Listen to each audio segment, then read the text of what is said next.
mengurai takdir, menenangkan jiwa, menanti jodoh di usia parubaya, dan keseimbangan sunnah Nabi. Assalamualaikum warahmatullahi wabarakatuh. Alhamdulillahilladzi arsala rasulahu bil huda wa dinil haq liyuzhirahu ala dini kullihi wa kafa billahi syahida. Asyhadu an la ilaha illallah wa asyhadu anna Muhammadan abduhu wa rasuluh. Allahumma sholli ala sayyidina Muhammad wa ala alihi wa sahbihi ajmain, amma ba'du.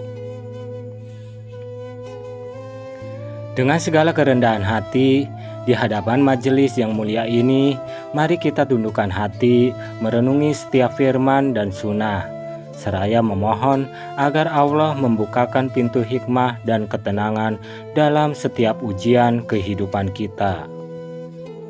Saudara-saudaraku seiman, tema yang kita bahas hari ini adalah tema yang sangat dekat di hati, sering menjadi bisikan keresahan, dan bahkan tak jarang menjadi ujian keimanan. Ketika di usia 40 lebih, jodoh pun tak kunjung ada. Jodoh, misteri dan waktu terbaik dari Sang Pencipta. Saudara-saudaraku yang dirahmati Allah, usia 40 tahun adalah fase krusial. Dalam Al-Quran, Allah Subhanahu wa Ta'ala menyebutkan tentang kedewasaan seseorang yang mencapai usia ini sebagai puncak kematangan akal dan jiwa.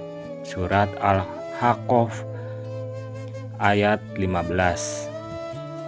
Ketika di usia ini, takdir pernikahan belum juga datang.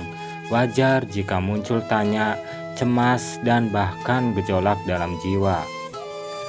Namun, mari kita letakkan kembali pemahaman kita pada hakikat rezeki dan takdir jodoh.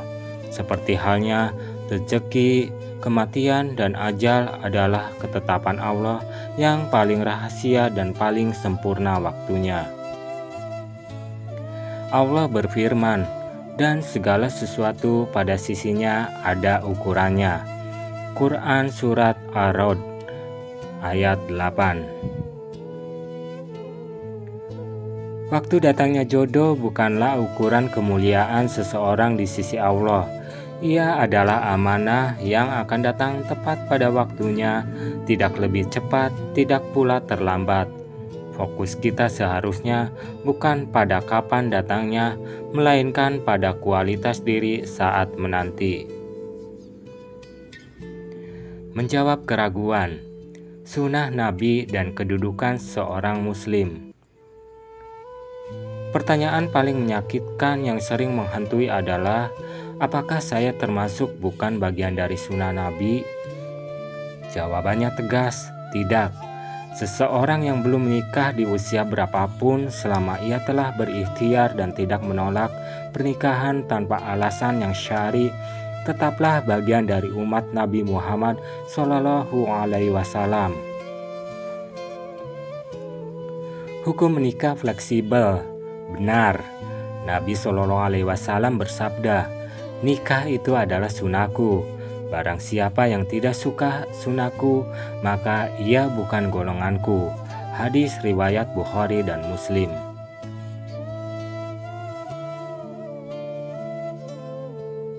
Namun para ulama menjelaskan bahwa hukum menikah terbagi 5, wajib, sunnah, mubah, makruh, haram, tergantung pada kondisi dan kemampuan seseorang.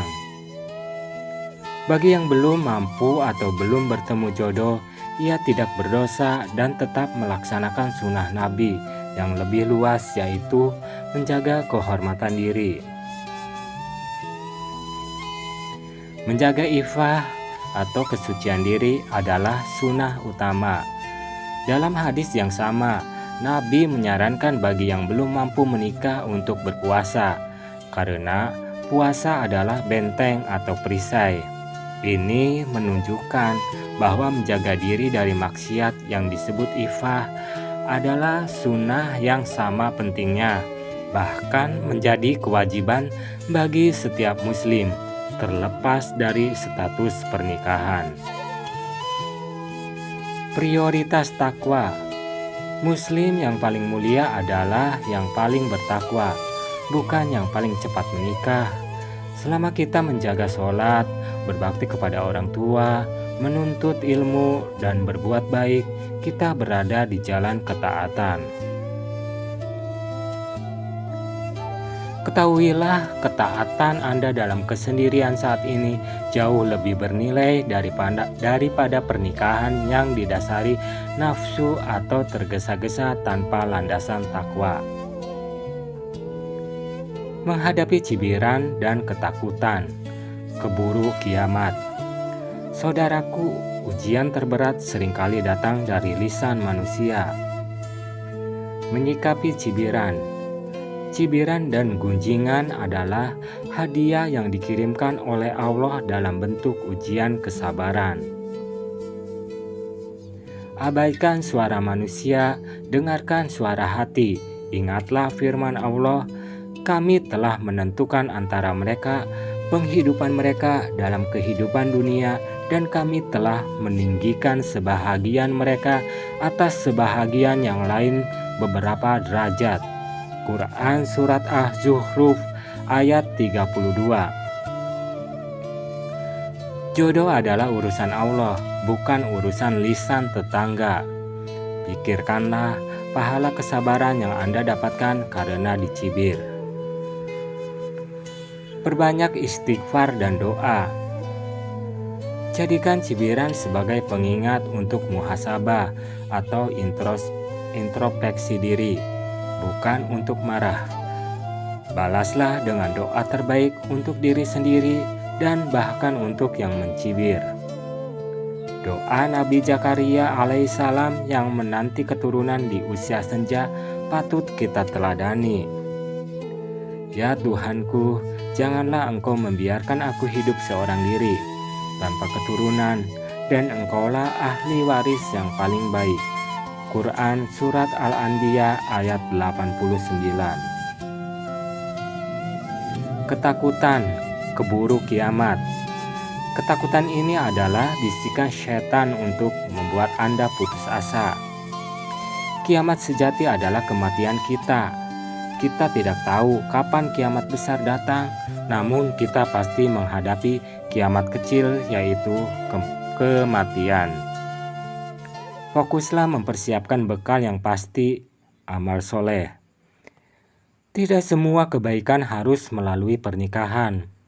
Jika Allah menakdirkan Anda meninggal dalam keadaan belum menikah, maka yang dinilai adalah kualitas ibadah dan kebaikan Anda selama hidup. Ada laki-laki soleha di masa lalu yang wafat dalam keadaan belum menikah. Namun kedudukan mereka tinggi karena ketaatan mereka. 3 pilar sikap seorang mukmin dalam menanti jodoh. Lantas, bagaimana sikap yang seharusnya kita ambil dalam menghadapi semua ini? Ada 3 pilar utama. 1. Meningkatkan kualitas diri dan ketaatan atau ibadah. Gunakan waktu sendirian ini untuk beribadah terbaik. Perbaiki sholat, tingkatkan puasa sunnah, perdalam ilmu agama. Jika Allah tidak memberikan jodoh melalui pernikahan, Ia sedang menawarkan jodoh terbaik untuk Anda, kedekatan yang tiada batas dengannya. Istiqomah dalam ikhtiar. Berusaha mencari bukan berarti harus keliling dunia. Berusaha mencari berarti membuka diri, memperbaiki penampilan, memperluas pergaulan dalam koridor syariat, dan meminta bantuan orang-orang soleh di sekitar Anda untuk mencarikan ikhtiar tanpa putus asa. 3. Totalitas dalam tawakal atau pasrah diri. Setelah ikhtiar maksimal, serahkan hasilnya sepenuhnya kepada Allah. Yakinlah bahwa ketetapan Allah adalah yang terbaik. Jika jodoh itu baik untuk dunia dan akhirat Anda, pasti akan datang. Jika belum datang, artinya penundaan itu adalah kasih sayang Allah yang melindungi Anda dari takdir yang belum baik untuk Anda. Saudara-saudaraku yang dirahmati Allah, mari kita akhiri keresahan ini dengan sebuah keyakinan Anda adalah hamba Allah yang mulia. Status pernikahan tidak akan mengurangi kemuliaan Anda di sisinya. Teruslah berbuat baik, tingkatkan ketakwaan, bersabar di atas takdir, dan berprasangka baik pada Allah Ta'ala. Yakinilah kehidupan Anda tidak akan sia-sia, bahkan di setiap air mata dan penantian yang jujur, ada pahala sabar yang luar biasa. Semoga Allah menguatkan hati kita, membimbing setiap langkah kita, dan menganugerahkan kepada kita pasangan hidup yang terbaik di dunia maupun di surganya kelak. Amin, amin ya robbal alamin. Akhir kata, hanya itu yang bisa saya sampaikan. Semoga bermanfaat. Kurang lebihnya mohon maaf yang sebesar-besarnya dalam cara penyampaiannya. Wabillahi taufik wal hidayah. Wassalamualaikum warahmatullahi wabarakatuh.